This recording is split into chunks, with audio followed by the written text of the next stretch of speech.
Hi fellas, folks, ladies, gents, how are you all? Right, final reveal time. I've only done 3 videos on this kit because of genuinely, I've just been enjoying it that much, this sort of build, that I've just basically completely forgot about taking pictures and all that type of thing and uploading videos that I've just basically carried on building. So this is the Stug Tamiya's 1/35th scale Stug Ausf G. I've shown pictures in the other one of my other updates of which kit it is, and just a quick thing about the channel. What I'm trying to do is this I only can use a tablet or a phone. Well, I don't use a phone. I only use a landline really, so I don't really have a phone good enough to do the videos on.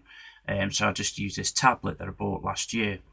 So I'm fully aware that I know that it clicks and all that type of thing because it's got some sort of zoom thing that it keeps clicking. So I appreciate that and it's annoying. But I've tried turning things off and all that type of thing. It just will not work. So there you go. So that's why, in a way, as well, I've tried to sometimes, now I've figured out how to do it, I've reverted to doing the stills and that type of thing for a video. And then, of course, when you're feeling a bit low and whatever else, you can't be arsed with speaking. It's a good thing to have, I suppose. Right, so anyway, that's the thing about the camera and all that type of thing. Right, this is a Stughouse G. Tamiya. I've done that much research that I think my eyes are going slowly square. I've wanted to do, I've tried to learn that much stuff and pick that much stuff up about this kit because I wanted it to, not this kit, but the subject, that I wanted to try and do a fairly sort of accurate, shall we say, build, because that's one thing I always do, and I've always stated that all my kits I never do 100% accurate because I just find sometimes it quite hard and also very boring, I think, sometimes. But that's me, that's my side. So I use the artistic license phrase quite a bit, shall we say. But anyway, with this one, I tried to build fairly, close to the subject and all that type of thing. So I've used quite a few books, and of course, typical, I haven't got them here because with me finishing yesterday, I've put everything back. So yeah, so I've read numerous books, and the lads on the Facebook channel, Facebook page, have been great with helping me out and all that type of thing. Really, really good. So yeah, the main concern I had was when I built it was before I did the weathering and that, of course, as to what was the weather like for that week, and it was sort of mixed really. So the story behind this is basically it's early morning, and it's cracked itself down through the night. It's been stopped raining now for about 2 or 3 hours, and the winds is a bit windy. So of course you see, the odd bit of wet streaking or rain streaking here. The camera probably won't pick it up, so you have to look close at. But there is a couple of shiny lines that I've done as though it's a bit of water still left over. So of course the ground is very muddy, not extremely muddy, but muddy and sort of hardish, if you know what I mean. So that's what I've done. Now, what I've tried to create as well is the brackets along here and on the other side for the shears and plates, the armor plates. For you guys that don't know, this is your shears. I've tried to sort of break it up a bit and make it look as though it had been a bit battered, and stuff like that. So I've added a little bit of down. I haven't bent any of it for a change because I tend to like bending some of these. I don't know why, but I do. So I haven't bent any, and I haven't put any bullet holes in. But I've scratched it and I've cut one in half. I've made a couple grey, so it looks like they've had to brushed the plates to put them onto the tank, and they haven't painted them all. So yeah, that's what I've done there. I've on this side, which I'll show you now, I've sort of broken a bit off there, and it's like sort of a piece hanging off one of the frames, so it's rusted a bit down the side.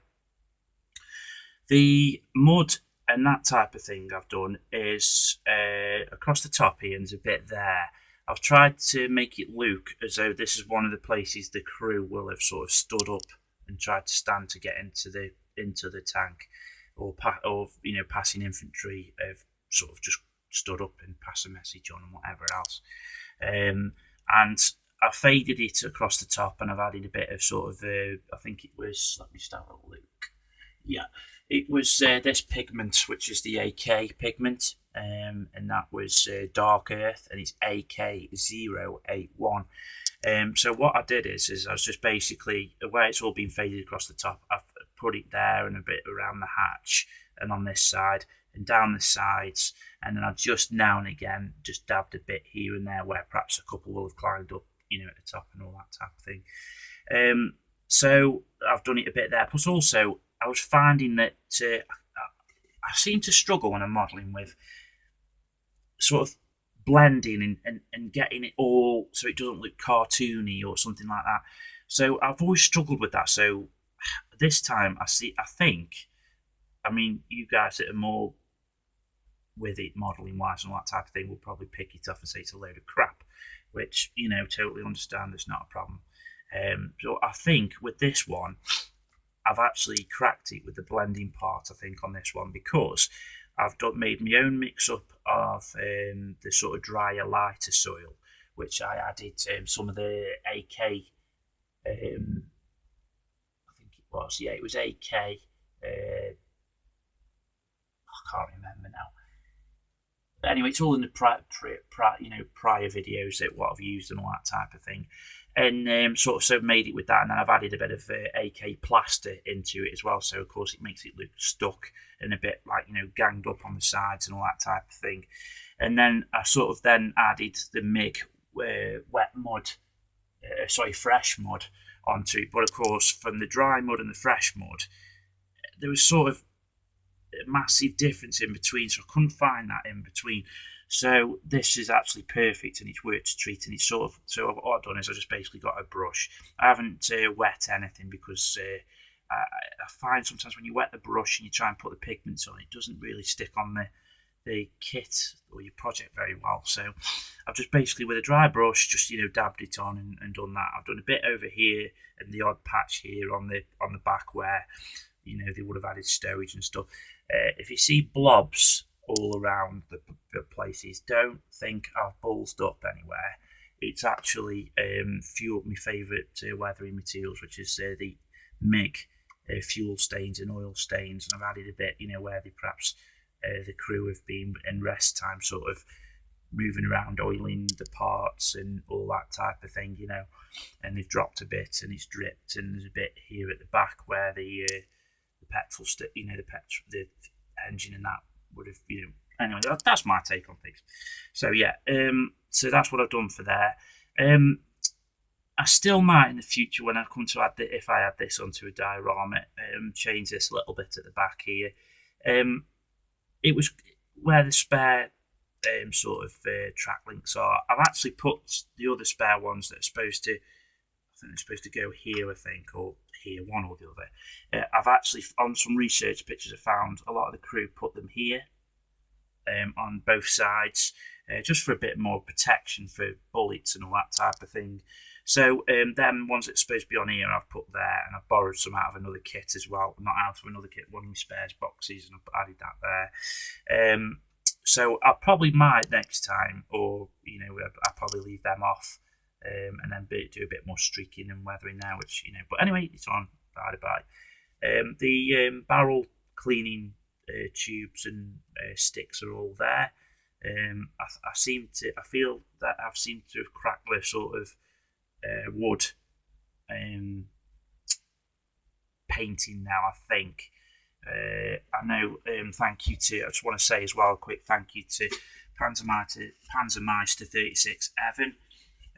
He sort of helped me with some pictures he sent me of Stugs, and also bits about the clippers and the wire cutters and all that type of thing. Fantastic it was. So I've been able to sort of hopefully paint them fairly accurate, but you won't be able to see them because the wire cutters are there. I'm hoping with this video, guys, whether it'll work or not, I don't know, because every time I try it, it spends about an hour, hour and a half putting the video together with stills afterwards and a couple in between. And then I upload it, and then for some reason, bloody YouTube won't accept it, so I've changed languages, I've changed words, I've put all notes under the bottom of the description to say that I don't earn the right for the music, you know, and all that type of thing, and it still wouldn't. So I'm hoping this time, I think I've sort of cracked that as well, but I'm not sure. So what I'm going to do is I'm going to take some still photographs, which I've done anyway, and then add them after this video. If it doesn't work, what I'm going to do is I'm going to do a separate final reveal with still photographs. I think that's what I'll do. But yeah, so what I've done is as well, the drive sprocket, what I've done is I've weathered the inside of it, which I've shown pictures in previous ones, because of course with this, some of these studs didn't have the shearsing on, so of course it'd get torn up and bits in the middle. I've also this time weathered the sort of smaller wheels up the top here, which I never have done before. So I really have taken my time and tried on this one. I've also used for the mud and grass as well. I've said it before and I'll say it again. Probably apart from the oils and that I love, weathering, like these little weathering tubs that you get. The best one I've ever found is Vallejo's cut grass and mud and grass. It's fantastic, it really is. It's the best stuff ever, because of course, yeah, you get bits of mud and that flick up, but you'd also get bits of grass tuned up as well. So it's brilliant. So I've just added a bit, not on that one, that's just mud and splashes. But I've added some here on that bit of shearsing, I don't know if you can see that, and then some bits here. The tools I've, as I usually do, because of course it saves you paint, but also it's cheating a little bit as well.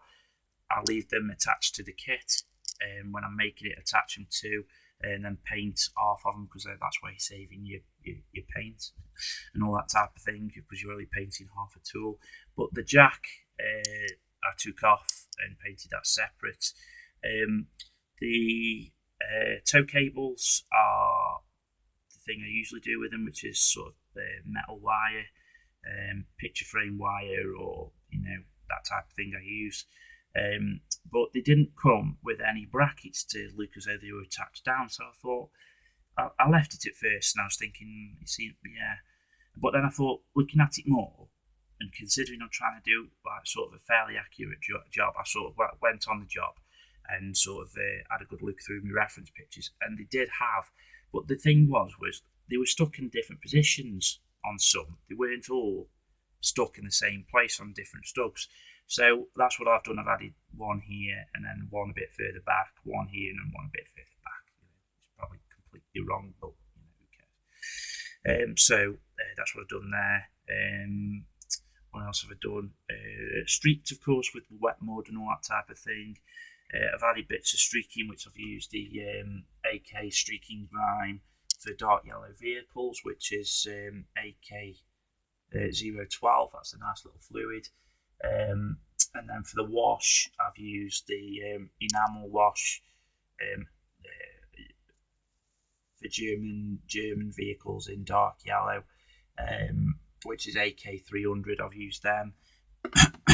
I've used a whole load of different types of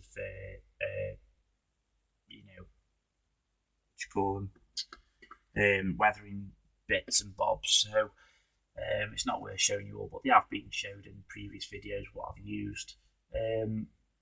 What I do is on the wheels that are down here, I paint them with Tamiya's rubber and tyres, and then of course a lot of people forget to sort of the tyres would have wear, wouldn't they, of course.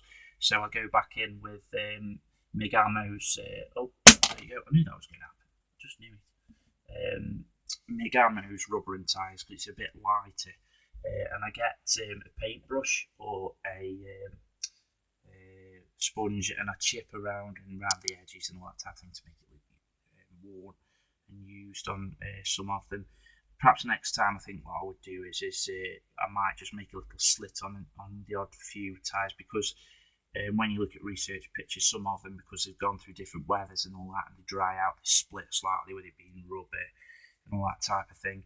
As I've said on previous videos, these bits of vents here, and there should be one underneath where the radiator is.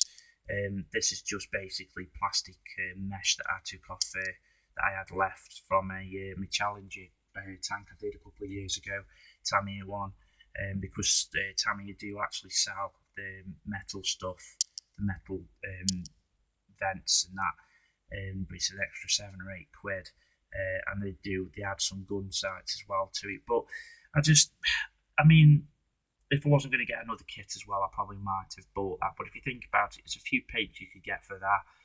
You could get one of these weathering things and a couple of paints. You could get a couple of bottles of Tamiya extra thin, or you could get yourself a pack of figures with it, you know. So I do get the odd one on other things, you know.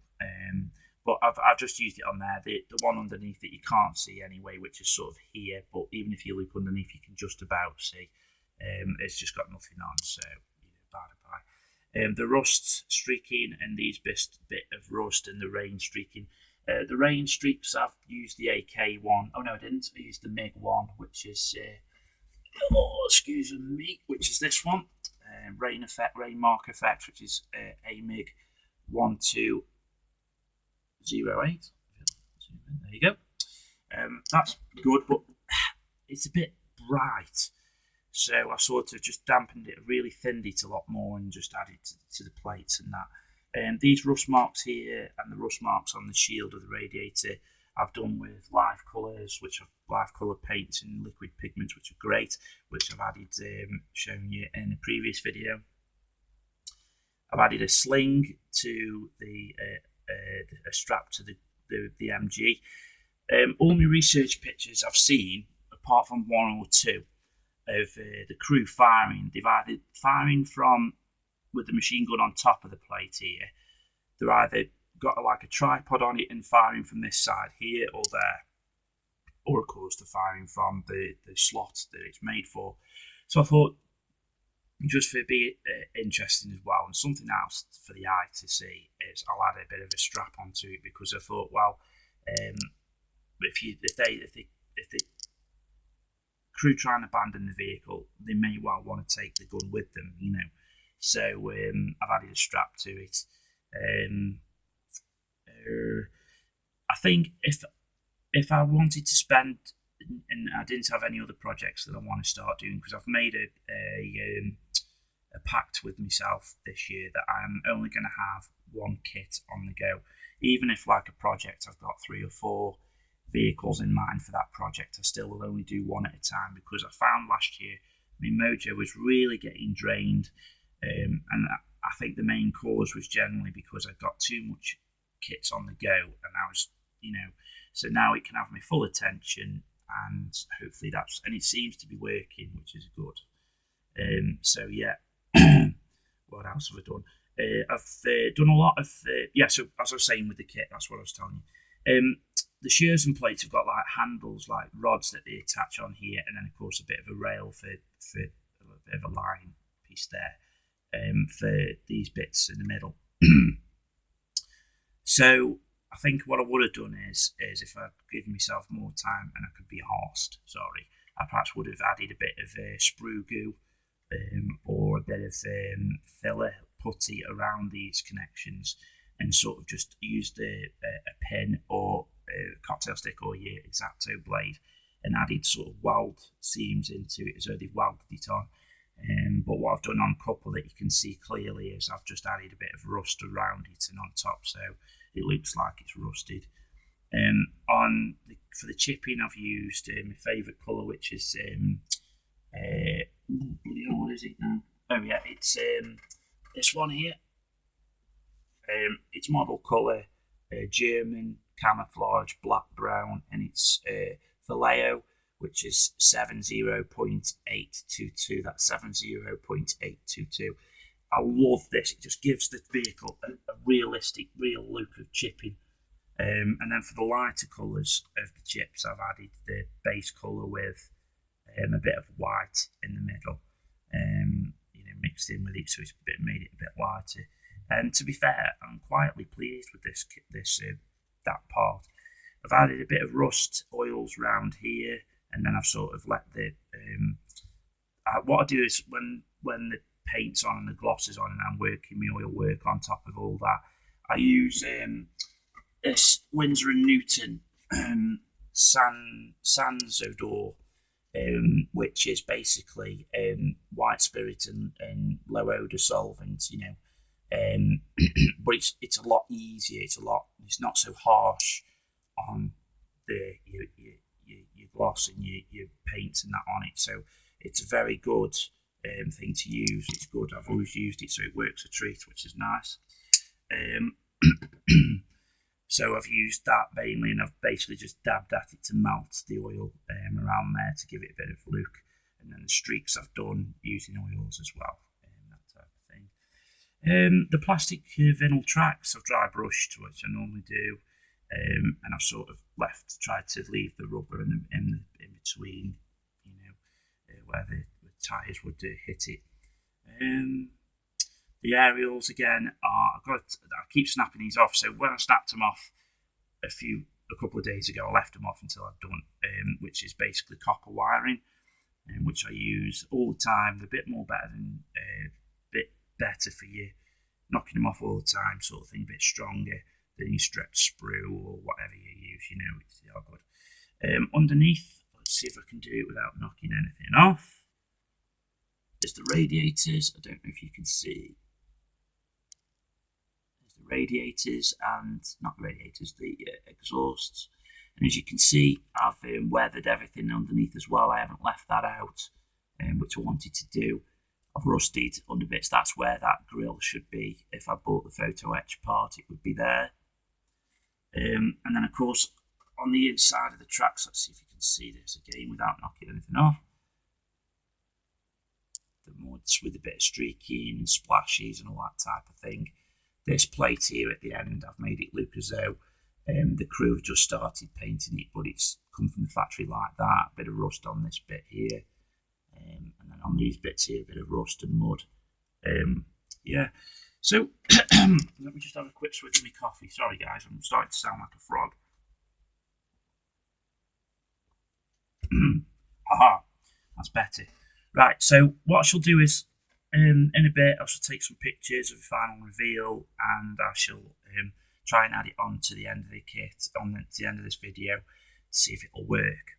If it won't, then I shall do a separate final reveal of stills.